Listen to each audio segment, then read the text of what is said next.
यांनी MPSC एक्झामच्या माध्यमातून 2025च्या state tax inspector या पदावर त्यांनी बाजी मारली आहे. त्यांच्या कुटुंबातील लोकांनी त्यांना कसं सहकार्य केलं, तर या प्रवासात तुम्ही कसं स्वतःला मेंटेन ठेवलात? म्हणजे माझी 10वी बुलढाण्यात आहे. त्यानंतर मी डिप्लोमा केला, पॉलिटेक्निकचा डिप्लोमा, तो माझा बुलढाण्यात आहे. साधारणतः इंजिनिअरिंग केली आपण की जॉब करतो, त्यानंतर 1 वर्ष 2 वर्ष 3 वर्ष मी पण जॉब केला 1 वर्ष.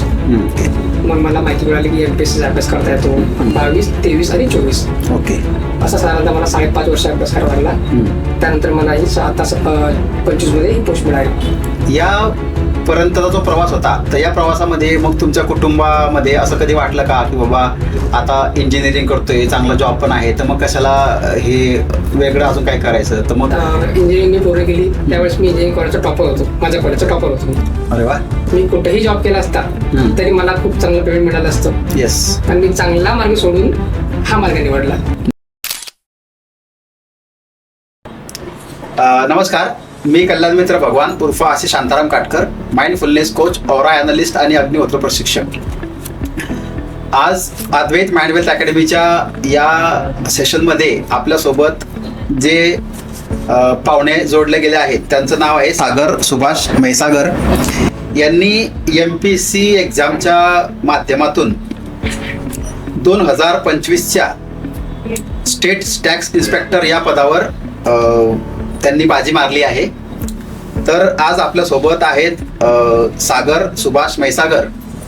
तर मी सर्वप्रथम त्यांना अभिनंदन करतो आणि त्यांना उज्ज्वल भविष्यासाठी शुभेच्छा देतो. धन्यवाद. या प्रवासामध्ये जो काही प्रवास आहे त्यामध्ये कोणत्या गोष्टीचा सामना कसा त्यांनी केला, त्यांच्या कुटुंबातील लोकांनी त्यांना कसं सहकार्य केलं, आणि त्यांनी एका छोट्याशा खेड्यागावातून पुण्यामध्ये शिक्षण घेत असताना या अभ्यास मार्फत मग प्रिलिम्स असेल, मेन्स असेल आणि मग सिलेक्शन असेल, आणि आता हा प्रवास पोहोचलेला आहे एका मुंबईच्या ऑफिसमध्ये जिथं त्यांना आता चार्ज सांभाळायचा आहे. तर या सर्व प्रवासाबद्दल आपण त्यांच्याशी हितगुज करणार आहोत आणि त्यांच्याकडून जाणून घेणार आहोत की हा जो प्रवास आहे, तर या प्रवासामध्ये तुम्ही तुमच्या जुबानी आमच्या संपूर्ण महाराष्ट्र राज्यातील सर्व युवा पिढींना तुमच्याकडून एक प्रेरणादायी संदेश द्यावा आणि त्यांना सुद्धा तुमच्याकडून एक सुंदर आणि जबरदस्त प्रेरणा मिळावी. तर मी सर्वप्रथम सागर सुभाष म्हैसागर सरांचं या पॉडकास्टमध्ये स्वागत करतो. धन्यवाद सर, आपलं स्वागत आहे. तर माझा पहिला प्रश्न असा आहे की आपण आपल्याबद्दल थोडंसं आम्हाला सांगा की तुम्ही जो अभ्यास केला तर त्यामध्ये तुम्ही 10वी पर्यंतचा प्रवास, 12वी पर्यंतचा प्रवास आणि ग्रॅज्युएशन, आणि त्यासोबत MPSC करण्याचं एक स्वप्न, तर या प्रवासात तुम्ही कसं स्वतःला मेंटेन ठेवलात? मी आलेलो आहे पहिले तर बुलढाणा जिल्ह्यात. बरं. म्हणजे माझी 10वी बुलढाण्यात आहे. त्यानंतर मी डिप्लोमा केला, पॉलिटेक्निकचा डिप्लोमा, तो माझा बुलढाण्यात आहे. त्यानंतर मी शेवटचे 3 वर्ष त्यानंतर ग्रॅज्युएशन म्हणून मी पुण्यात पण आलेलो आहे. बरं. तर साधारणतः 14 ते 17 3 वर्ष माझं ग्रॅज्युएशन पुण्याला पूर्ण होते JSPM कॉलेजमधून. ओके. मग JSPM कॉलेजमधून इंजिनिअरिंग केली. साधारणतः इंजिनिअरिंग केली आपण की जॉब करतो, त्यानंतर 1 वर्ष 2 वर्ष 3 वर्ष मी पण जॉब केला 1 वर्ष. तर त्यानंतर मला असं वाटलं की आपण जॉबमध्ये जे काही करतोय त्यापेक्षा आपण काही नवीन करू शकतो का. ओके. मग मला आयडिया मिळाली की आपण सध्या जर आपल्या क्वालिटी असेल तर आपण स्पर्धा परीक्षेचा अभ्यास करू शकतो. ओके. मग मला माहिती मिळाली की MPSCचा अभ्यास करता येतो, तुम्ही क्लास लावू शकता. मग मी 18 नंतर अभ्यास स्टार्ट केला MPSCचा वेगळा असा. ओके. 18-19 2 वर्ष मी अभ्यास केला. पण नंतर 19-20 अभ्यास चालू असतानाच नंतर आपल्याला माहित आहे की 20 आणि 21 2 वर्ष आपल्याला कोविडचे टेस्ट करायला लागतात. बरोबर. तर त्यात झालं असं की मला 2 वर्ष घरी लावावं लागलं. 20 आणि 21 2 वर्ष पूर्ण. पूर्ण. त्याच्यामुळे माझा अभ्यास थोडा गॅप पडला 2 वर्ष म्हणून आपण. पण परत मी माझा परत जिद्द सोडली नाही. परत मग 22 मध्ये मी परत पुण्याला आलो. 22, 23 आणि 24 ओके. असा साधारणतः मला 5.5 वर्ष अभ्यास करावा लागला. त्यानंतर मला ही आता 25 मध्ये ही पोस्ट मिळाली. ओके. तर तुम्ही जो अभ्यास चालू केला तर ते वर्ष होतं 2018, बरोबर? आणि आता तुम्हाला जी पोस्ट मिळते ती 2026 मध्ये मिळते. 25 मध्ये तुम्हाला इश्यू झालेली आहे. तर या पर्यंतचा जो प्रवास होता तर या प्रवासामध्ये मग तुमच्या कुटुंबामध्ये असं कधी वाटलं का की बाबा आता इंजिनिअरिंग करतोय, चांगला जॉब पण आहे, तर मग कशाला हे वेगळं अजून काय करायचं? तर मग यात कुटुंबाच्या काय प्रतिक्रिया होत्या किंवा तुम्हाला कुटुंबाकडनं कसं मानसिक सपोर्ट मिळाला की ज्याच्यातून मग तुम्हाला अजून प्रेरणा मिळत गेली, किंवा त्यांनी काही वेळा तुम्हाला काही क्रॉस क्वेश्चन सुद्धा विचारले असतील, तर मग यामध्ये तुम्ही स्वतःला कसं मेंटेन ठेवायचा प्रयत्न केला या सर्व प्रवासामध्ये? साधारणतः काय असतं की प्रत्येक पालकाचं काय असतं की आपण आपल्या पालकांना शिकवतोय, याचा अर्थ त्याला कुठेतरी जॉब लागला पाहिजे, कुठेतरी या स्वतःच्या पायावर उभा राहायला पाहिजे, बरोबर आहे. मग समजा एखादा कोणताही पालक असेल तो आपल्या मुलाला शिकवतोय, पण त्यानंतर जर तो विद्यार्थी पैसे कमवण्यास सक्षम नसेल, शिकल्यानंतर पण तेवढी झाल्यानंतर पण, तर त्या पालकांना वाईट वाटेल. बरोबर. तशी थोडीशी परिस्थिती माझ्या बाबतीत घडलेली आहे. बरं.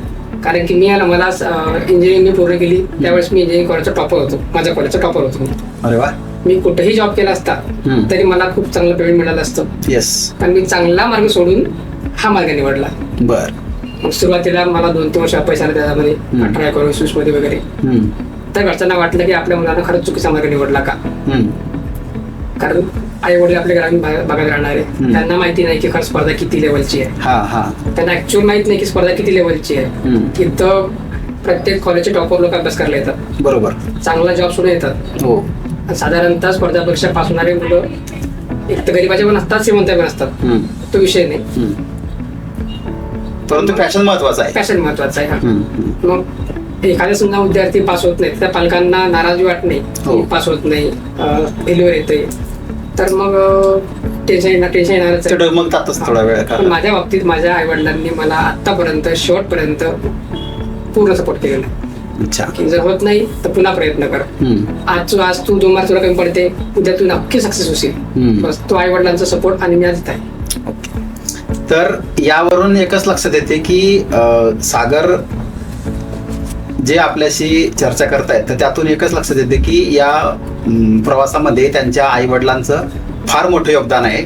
आणि मी पुन्हा सांगत असतो माझ्या लेक्चरमध्ये, माझ्या पॉडकास्टमध्ये, किंवा मी जिथे ट्रेनिंग घेतो, स्कूल्स, कॉलेज, कॉर्पोरेट्स, मी तिथे एक गोष्ट नेहमी बोलतो की पॅरेंट्स हे रूट्स आहेत आणि मुलं ती फ्रुट्स आहेत. तर त्यापैकी एक गोड आणि सुंदर फ्रुट्स आपल्या समोर बसलेला आहे.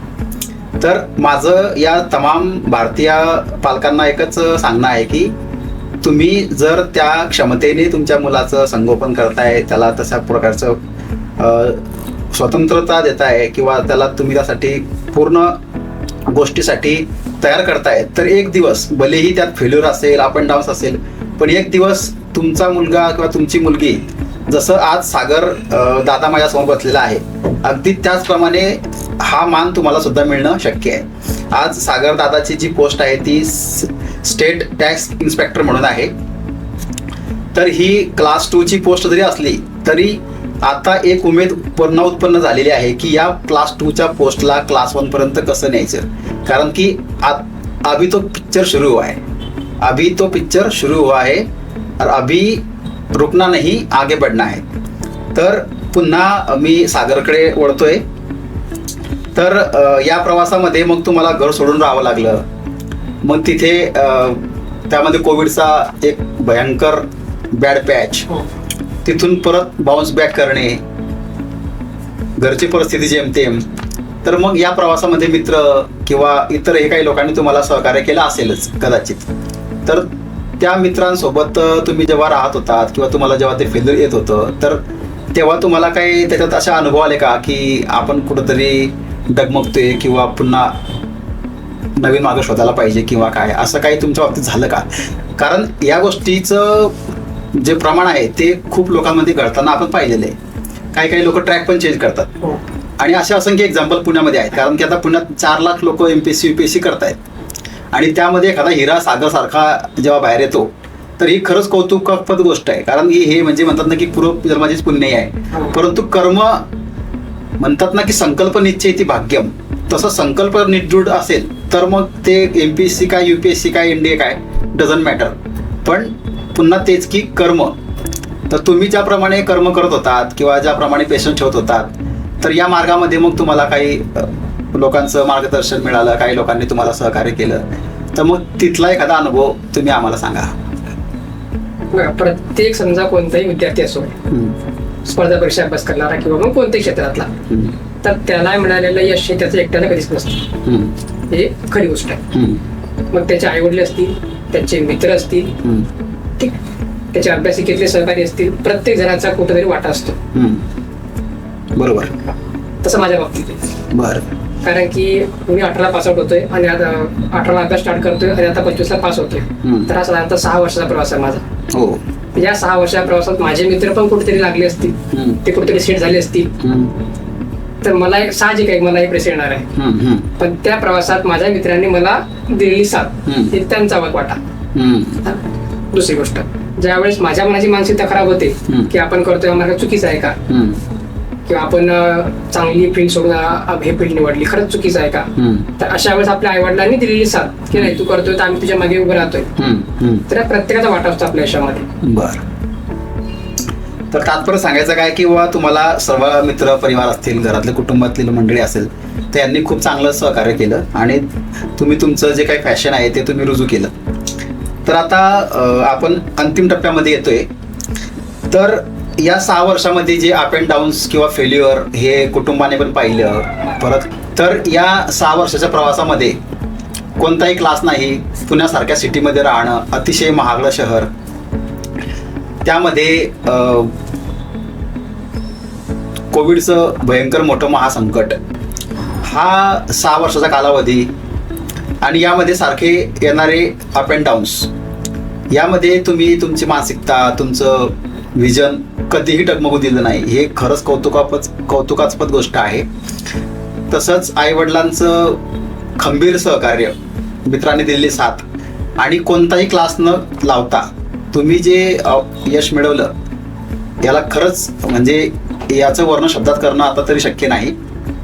तर आता अगदी याचप्रमाणे आमच्या संपूर्ण भारत देशातल्या तरुणांना, स्पेशली महाराष्ट्रातल्या तरुणांना, की जे अतिशय सामान्य घरातली मुलं आहेत किंवा काही चांगल्या घरातली सुद्धा मुलं आहेत, तर त्यांच्यात काय असतं की बहुधा त्यांच्यामध्ये मानसिक तणाव, चिंता, दुविधा स्थिती निर्माण होणे किंवा अपयशाची भीती, या गोष्टींचं प्रमाण हळूहळू वाढत चाललेलं आहे. तर तुम्ही त्यांना असा कोणता प्रेरणादायी मेसेज द्याल की बाबा त्यांनी त्यांचा अभ्यास रुटीन किंवा लाईफस्टाईल कसं कोणत्या माध्यमातून डिझाईन केलं पाहिजे, जेणेकरून त्यांना सुद्धा तुमच्यासारखं 6 वर्ष वाढ पाहिजे गरज नाही पडली पाहिजे, त्यांचं काम 2 वर्ष झालं पाहिजे किंवा 3 वर्ष झालं पाहिजे किंवा 6 वर्ष झाली चालतील, पण जिद्द मात्र सोडली नाही पाहिजे. तर त्यांच्यासाठी तुमचं काय मेसेज असेल? काहीतरी करण्याची जिद्द प्रत्येकात असते. हा. ते प्रूव्ह करण्याची ताकद पण आपल्यात असते. हा. ते काम मात्र आपल्याला प्रूव्ह करण्याचं. येस. मग तो कोणी विद्यार्थी असो, गरीबाचा असो, श्रीमंताचा असो, हा, त्याची परिस्थिती काही असो, त्याच्यावर मात करणं पण त्याचं काम आहे. हो. बरोबर. मग स्पर्धा परीक्षा करणाऱ्या विद्यार्थ्याला येणारी मुख्य अडचण बऱ्याचदा असते आर्थिक अडचण. हा. कारण की त्याला लागणारा खर्च, मेसचा खर्च असेल, पुण्यात राहायचा खर्च, घर भाडं असेल, रूम भाडं असेल, पुस्तकांचा खर्च, अजून काही विद्यार्थ्यांना टेस्ट सिरीज लागतात, त्याला खर्च लागतो. हो हो. तर अशा वेळेस आर्थिक परिस्थिती सांभाळणं ही प्रत्येक विद्यार्थ्याला चॅलेंज असते एक. हो हो. कारण तुम्ही जेव्हा स्पर्धा परीक्षा अभ्यास करता त्यावेळेस साधारणतः तुमचं वय हे 21 पार झालेलं असतं, 21-22, आणि अशा वयात तुम्ही तुमच्या घरच्यांकडून ते आर्थिक सपोर्ट घेत असता. तर अशा वेळेस तुमची मानसिकता राहत नाही त्या लेवलला की आपण आता कमवायला पाहिजे ना, आता आपण अभ्यास करतोय. तर हा त्या विद्यार्थ्याला खूप मोठा स्ट्रगल असतो. बर. आणि जर समजा असा प्रवास करताना त्याला 4 किंवा 5 वर्ष लागत असेल तर मग त्याची अजून मानसिकता कमी होते. बर. डाऊट होतं की बाबा माझा होईल का नाही, हा, असं डाऊट त्याला. त्याला काय करायला पाहिजे? बरं, असं केव्हा होतो साधारणतः तुम्हाला 4 वर्ष लागतात किंवा 5 वर्ष लागतात, तुमची कुठेतरी अभ्यासाची तयारी करताना चूक झालेली असते. बर. आपण स्पष्ट म्हणतो की चूक झाली असते. अच्छा. कारण की एखाद्या विद्यार्थ्यांना स्पर्धा परीक्षा क्रॅक करणे हा 1 वर्षाचा पण कालावधी असू शकतो. हो. आतापर्यंत खूप सारे विद्यार्थी 1 वर्षात पण क्रॅक केलेली आहे. हो. किंवा काही लोकांना 2 किंवा 3 वर्ष पण लागतात. मग 1 वर्षात करून पास होणारे विद्यार्थी त्यांचं असं वेगळं काय असतं, कारण कोणी काही देवाची बुद्धी घेऊन येत नाही. मग अशा वेळेस त्यांना केलेली स्ट्रॅटेजी काय असेल, की त्यांना कोणाचं मार्गदर्शन घेतलं असेल, की त्यांना कमी वेळात कसा अभ्यास केला असेल. याचा अर्थ आपण अभ्यास करताना फक्त कसा तरी अभ्यास करणे याच्यापेक्षा योग्य मार्गदर्शन घेऊन अभ्यास करणे जास्त महत्वाचं आहे. जर समजा आपण केलं तर आपला अभ्यासाचा कालावधी नक्कीच कमी होऊ शकतो आणि आपल्याला कमी वेळात सक्सेस मिळू शकते. बरं, ठीक आहे. तर आता तुमचं प्रेरणा तुम्ही दिली त्या तरुणांना, त्याबद्दल धन्यवाद. आता तुमचं प्रेरणेनुसार मला असं समजलं आहे की या मुलांची स्ट्रॅटेजी खूप महत्वाची आहे आणि थोडक्यात नियोजन, की बाबा आपलं रुटीन कसं असलं पाहिजे, किती विषय आहेत, त्याचं प्लॅनिंग कसं आहे, कोणती विषयाला किती वेळ द्यायचा आहे, आणि मग प्रिलिम्स कधी आहे, मेन्स कधी आहे, याचं सर्व नियोजन. आणि याला कुटुंबाची पण तितकीच सपोर्ट सिस्टम स्ट्रॉंग असणं गरजेचं आहे. तर यावरून एकच लक्षात येते की कोणतीही गोष्ट असो, मग ते शेती असो, मग ते अभ्यास असो, किंवा ते एखादं बिझनेस असो, त्याला एक स्ट्रॅटेजी पाहिजे, एक नियोजन पाहिजे, एक शिस्त पाहिजे आणि जिद्द पाहिजे. तर आपल्या प्रेक्षकांना जो काही आपण सागर सरांकडनं जे काही प्रेरणा घेतोय, तर यातनं एकच गोष्ट लक्षात येते की त्यांना तर 6 वर्ष लागली, पण त्यांच्या म्हणण्यानुसार तुम्ही ही एक्झाम 1 वर्षात पण क्रॅक करू शकता, परंतु तुमच्याकडे योग्य मार्गदर्शन, योग्य नियोजन, जिद्द, फॅशन पाहिजे, आणि तेच यासाठी खूप महत्त्वाचं आहे. मी बऱ्याचदा लेक्चरमध्ये बोलत असतो की कॉन्फिडन्स इज द ब्रँड. तर ब्रँड जो आहे तो कॉन्फिडन्स आहे, आणि कॉन्फिडन्स कधी येतो, जेव्हा तुमचा ऑरा स्ट्रॉंग असतो आणि तुमच्या ऑरामध्ये त्या गोष्टीला स्वतः तुम्ही आकर्षित केलेल्या गोष्टीला स्वतः ब्रह्मांड मदत करते, आणि मग तुम्ही त्या गोष्टीला आयुष्यामध्ये मॅनिफेस्ट करता किंवा प्राप्त करता. तर त्यापैकीच एक मुलाखत आपण सागर सुभाष म्हैसागर यांची घेतली, आणि मला अशी अपेक्षा आहे की या मुलाखतीच्या माध्यमातून आपल्याला नक्कीच प्रेरणा मिळेल, आणि आपल्याला अजून हा प्रवास इथे थांबत नाही. आता तर ही सुरुवात आहे. आता तर ही फक्त स्टेट इन्स्पेक्टरची पोस्ट आहे, परंतु याच्यावरचा सुद्धा प्रवास जो IAS, IFS, IRS यापर्यंत अजून बाकी आहे, तो सुद्धा आपल्याला भविष्यात नक्कीच बघायला मिळेल, आणि त्यासाठीच आपण जगलो पाहिजे. आणि मी सारखं म्हणतो की संतती जरी तुमची असली तरी संपत्ती मात्र राष्ट्राची आहे, आणि त्यापैकी एक उदाहरण इथे आज आपल्या समोर आपण बघत आहात. तर अगदीच आपण अशाच प्रकारे आपल्या मुलाला सुद्धा पेशन्सची ताकद काय असते, जिद्द काय असते, पॅशन काय असतं, नियोजन काय असतं, आणि त्यासाठी लागणारा कॉन्फिडन्स काय असतो, तर हा आपण आपल्या मुलांचं पालनपोषण करताना त्यांना शिकवणं गरजेचं आहे. जसं जापानमध्ये शिकवलं जातं अगदी त्याचप्रमाणे. तर आज आपण इथे थांबत आहोत. पुन्हा सागर सुभाष म्हैसागर यांना आमच्या टीमकडून खूप खूप साऱ्या शुभेच्छा. आपण आपला बहुमूल्य वेळ या पॉडकास्टमध्ये दिलात, आणि आशा करतो की आपला हा पॉडकास्ट या महाराष्ट्रातील तरुण तरुणाईला नक्कीच प्रेरणादायी ठरेल. नमस्कार. Thank you so much.